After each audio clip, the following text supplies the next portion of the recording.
Hello YouTube, just going to make a quick video. Had someone request how to keep your parking mirrors extended like certain cars do instead of having them fold in. All right, so just going to do a quick video on that. This is an X7, so your dash may look a little different, but it's going to be along the lines of the same settings. So I'm going to go to car first, then I'm going to go to settings, then this is all going to come at the bottom. I want doors, vehicle access.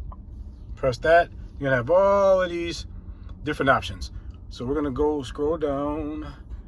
There we go, right there. Fold mirrors in when locked. I want my mirrors to come in when locked, so I'm gonna leave that checked.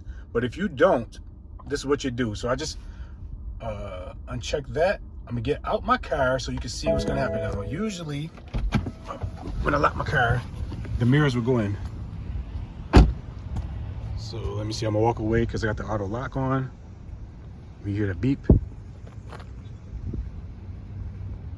Anytime now. So it beeped, but the mirrors, as you notice, did not fold in. So hope that helps you guys that want to keep your mirrors out. If you like it, please give me a thumbs up. Take care.